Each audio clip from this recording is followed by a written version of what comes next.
I'm Katie LaGrone in Tallahassee, showing you a side of the state capitol the public rarely gets to see through the eyes of average citizens who have turned their fight to change a state law into a years-long battle filled with heartbreak, frustration, and fear.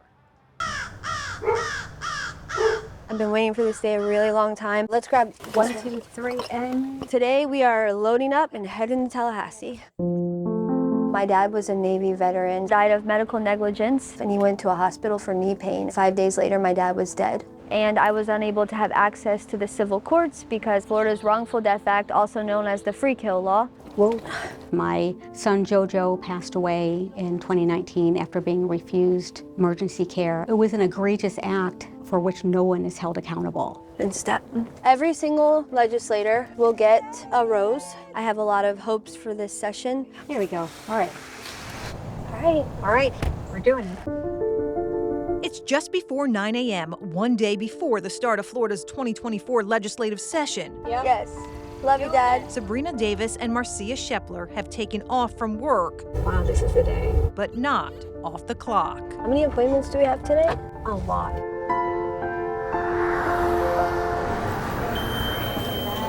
Hi, how are you? Hi, how are you? Thank you for setting this up. This is a glimpse into their years-long hustle to get heard in Tallahassee. I would be honored if you feel compelled to co-sponsor House Bill 129. That's the one for a full repeal. In a city where lobbyists and special interests often call the shots. This is a law that is pretty much in the books because of insurance companies and because of very large special interests. I would love for you to take some information. They're just average citizens. He cares about the people that you have lost. Hoping the power of their stories will be enough to change a state law. It's emotional, it's draining, it's exhausting. In this case, it's Florida's 34-year-old Wrongful Death Act, what critics call Florida's Free Kill Law. It essentially says if a doctor's mistake kills an unmarried adult, families can't sue for pain and suffering. What this doctor took from my son and I was a big part of our life. And I want to face him in court. For two women never involved in politics, they've become pretty good at playing the game. You want to make them remember you. You want to stand out. You want them to hear your voice and not forget you. My focus has always been for the people who never have any chance. We can fix this. But in this rarely seen process of how influence is made, peddled, and used to get things done, our cameras captured just how fragile lawmaker support can be. God bless you. We're going to see if we can't do right by you. Thank you. The same lawmaker pledging his support became agitated when we started asking questions. I think, like you say, there's factions on both sides, right? On the one side, you have the trial attorneys who we certainly don't want this to be a windfall. We certainly don't want there to be a glut of frivolous lawsuits. So I think on the one hand, there's no evidence that this is that. This well, now you're interrupting me. So okay. Do you want to ask me the questions, or would you like me to ask you the questions? I mean, I'm just saying that has sort of already been. Let's cut that. Let's cut that. We're getting that out. No, you're going to let me finish, or we'll throw this out. Start over. I Start respect over. that. No. I was making 2 points. Okay. Let me make my points. I understand. Who's the physician here? No, certainly. Sabrina, you like my help? No, certainly, and I'm Tell her to be respectful. Let the Senate be received. This session, 5 separate bills were introduced to repeal all or a portion of Florida's so-called free kill law, the most since advocates started asking lawmakers to quash it more than a decade ago. I put before the committee today a repeal of 768-21-8. One bill, named the Keith Davis Family Protection Act after Sabrina's father, got so far as one Senate hearing before big business and special interests weighed in, and the bill died. William Large is a longtime Tallahassee lobbyist who represents several of those special interest groups. As long as guys like you are around, respectfully, how does the average person get heard? I think they've been heard loud and clear. I think it's an even playing field for everybody. You think it's an equal playing field? Absolutely. Do they have an unfair advantage than the average citizen? Fair question. Depending on which member you ask, you might get a different answer. It doesn't matter to me what some of the external paid hired folks are that are saying things. This law to me is unjust. I want it off the books. But for now, Hugely disappointed. it stays. I'm hurt. I tried. I fought with everything I had. He still held to this loss. Leaving these average citizens continuing a fight they knew would take time, but never imagined would be so hard to win. I won't give up, but it's an exhausting fight. And despite this session's ending, Senator Yarborough tells me he plans to reintroduce similar legislation on the topic again next session. I'm Katie Legrone. This year, a record number of Florida students will be attending private schools using public funds. It's all part of Florida's newly expanded school voucher program. Tonight, we're taking a look at the successes and what some call are the failures of the program.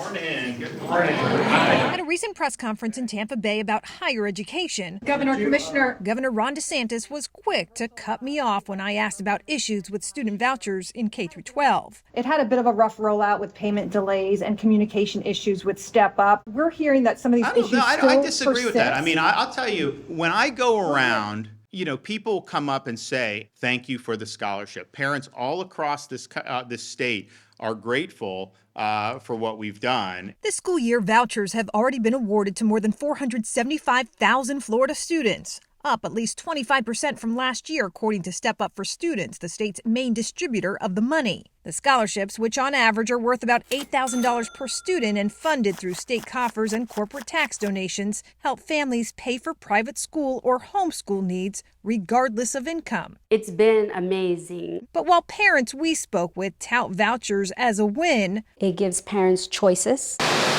Florida school voucher program, a money mess. Total mess. Some private schools are still dealing with what they describe as costly losses. I've maxed out my credit cards. I've taken all of my savings. I've gotten high interest loans. This school operator in North Florida says she's dealt with voucher payment delays all year and is still waiting for roughly $15,000 in reimbursements. We are absolutely 100% looking for ways to fund our student scholarship outside of this voucher system. It's just not working. While this school owner in South Florida started a coalition of private schools because of the ongoing payment problems. It's caused some schools to close and or lay off staff members, which compromises the integrity of their program. A spokesperson from Step Up denied our request to interview its new CEO last month, stating Step Up is in its busiest month of the year preparing for the opening of schools. But in an email, the nonprofit said it had fulfilled 99% of tuition payments from last year, worth nearly $2 billion.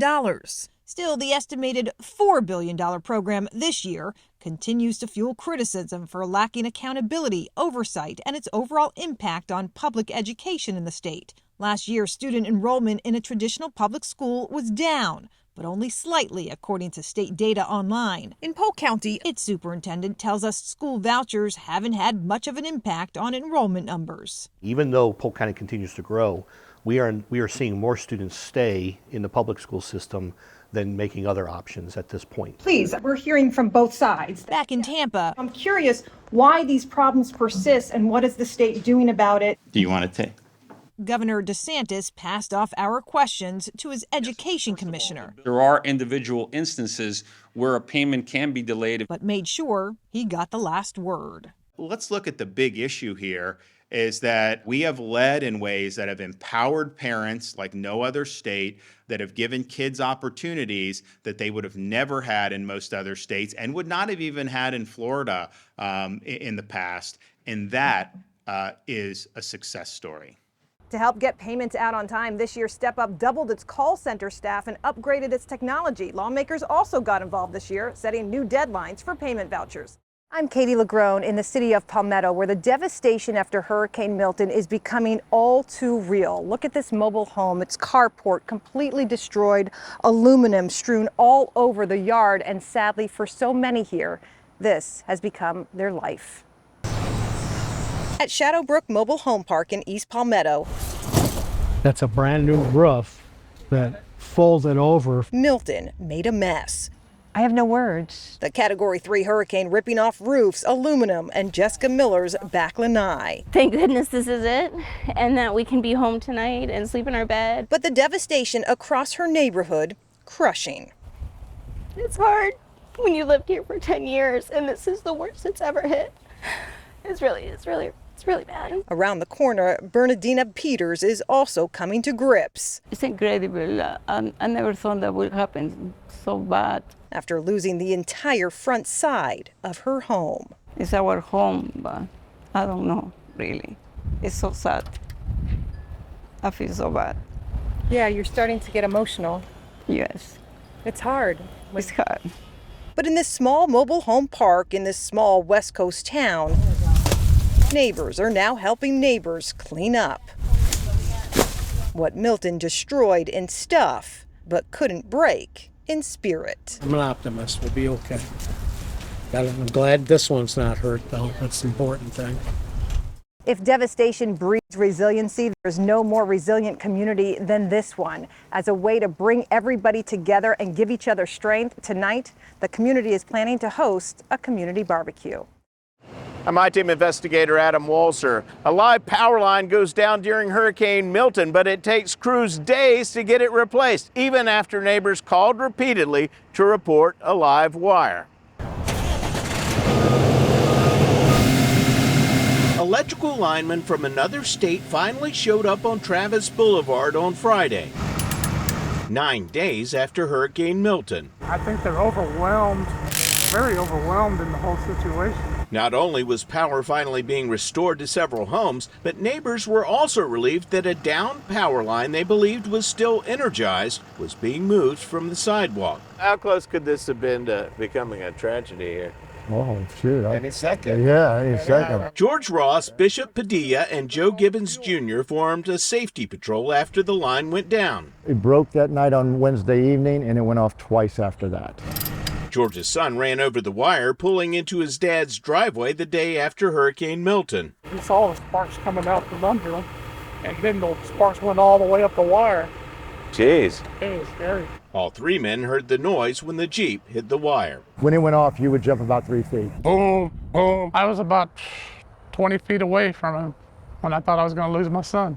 George's son threw his Jeep in reverse and was struck by an oncoming car. The sheriff's office responded. We assumed it was dead then because the sheriff's department was out here, the fire department, they called it in, but it was still alive 2 days later after that.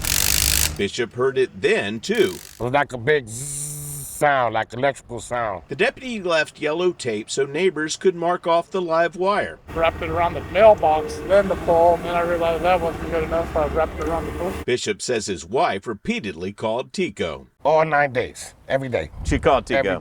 Every day called Tico. Says live wire. Live wire down. At one point, they tried to flag down electrical linesmen staying in a nearby Airbnb. Me and him coming out the house in boxers. You can hear it. And we came out at the same time. Oh, wait, it's right here. It's right here. But no luck, so they took turns making sure no one else ran into the downed line. We've been kind of monitoring it the best we could as a neighborhood, watching it. Every morning, like clockwork, we have joggers and walkers every morning. And you were worried? Yeah, I was worried about them big time. Just last night, I was blowing some leaves off the road onto the grass, and the kid's on his little scooter. We asked a TECO spokesperson why no one responded sooner. She said Hurricane Milton was the worst outage event in TECO history, with 600,000 of 840,000 customers losing power. She said even with 6,000 visiting linemen, there were still challenges getting quickly to every call. All of us keep calling. The Travis Boulevard Safety Patrol is glad these linemen put them out of business. But they believe TECO should find a better way of dealing with live wires in future storms. At least cap it off or do something so that it'll be safe and nobody can get hurt. This is our son when he graduated boot camp. Jordan Hunkin was barely a teenager when he first told his mom he wanted to be a Marine. He says, "I'm going in the military, Mom. I want to be a Marine." I didn't have a problem with it. I mean, to be in the military was an honor. By 17, Hunkin enlisted. While his parents attended graduation ceremonies, 17-year-old Jordan Hunkin could not. The young recruit was even featured on ABC Action News when he skipped his high school graduation to pursue military service. For the next 8 years, Hunkin, who was part of a special ops radio battalion, would endure multiple tours in Iraq and Afghanistan. By 2012, he left the Marine Corps for civilian contract work. A few years later, about 2015, he began to pull from us, and I did not know why. As the years went on, the further and further he got. Medical records his family provided us show Jordan's military service left him with numerous head strikes, a mild concussion, and PTSD. Friends say the former Marine knew he needed help and wanted it. That's kind of when he brought up that he was thinking about going to the VA, and that's when I got really worried. Friend and fellow Marine James Hobby. There's been plenty of instances where guys do that and it doesn't turn out well. We joke about it like in the military where like, don't go to the VA, like they'll just kill you. For Jordan, nothing was funny about the mental battle he was losing. So in February of 2023, he came here to Malcolm Randall VA Hospital in Gainesville, where the young Marine told buddies he was attending a voluntary treatment program for depression and PTSD. He was convinced that there was this special combat veteran program that he was going to be able to attend that would help him with the issues that he was having. A few days later, he called me and he was a completely, totally different person. Like he was very frantic in the voice. He was very distraught. He starts to tell me about how he showed up and he asked for this person's name that he was supposed to be meeting there. And upon asking for that person's name, he was tackled and restrained and held for 3 days. Known in Florida as the Baker Act, the state law allows designated professionals to initiate an involuntary mental health exam on someone they deem to be a threat to themselves or others. In Jordan's case, despite voluntarily going to the VA for treatment and even being commended for his courage reaching out for help, he was still involuntarily committed under Florida's Baker Act. The move taking him off guard. At one point, he told staff, "This place is not what I expected, and I don't understand why I'm here," or Baker acted. 2 days later, Jordan was discharged and never went to the VA for help again. At that point, he felt that whoever he asked for help is just going to hold him against his will again. 6 months later, 36-year-old Jordan Hunkin died by suicide. It's just a shock. You know, it's not something, even though you might think it's going to happen, when it does, it's like, oh, no. Family and friends believe what happened to Jordan at the VA pushed him over the edge. You threw my son under the bus. You didn't take care of him. I most definitely believe the VA contributed to his death because afterwards he was a completely, totally different person. Angry over his friend's treatment, Hobby complained to the VA and discovered his complaints were getting closed within an hour of being submitted. And they're immediately getting complaints that they should be looking into, and they're throwing them in the trash. He went up the chain, eventually getting the attention of the VA's Office of Inspector General, who investigated. A few months later, the IG released this report that found Jordan was incorrectly Baker acted, his rights violated. There's more. No Baker Act training, no Baker Act oversight, no Baker Act tracking. In fact, the Inspector General's report, which doesn't name Jordan for privacy reasons, suggested what happened to him may have happened to dozens of other veterans seeking help at the same hospital. Would you call it a complete failure? It definitely was a significant failure. Susan Tostenrud is with the VA and says part of the problem is the VA governs by its own set of rules, not Florida law, which sets rules for the Baker Act. I'm unable to say if it's a systemic issue. I can say it could be. Studies show veterans who are involuntarily admitted are at a higher risk of suicide in the year following. Though Jordan took his life 6 months after he was Baker acted, the IG's report falls short of blaming the hospital for his death. But it acknowledged his experience likely contributed to him feeling, quote, misled by the VA. Like some people have a great experience with the VA, and then some people die. James Hobby now wants accountability. I just don't think it's okay for him to be treated that way, and then him just be another number that just killed himself when there's way more to it than just that. It's not that simple. I want them to work to help bring these men and women the help they need. He was in the radio battalion. They were ambushed. Jordan's family just wants change and a promise their son's death off the battlefield is taken as seriously as it would be had Jordan died on the battlefield. These guys are coming to you for help.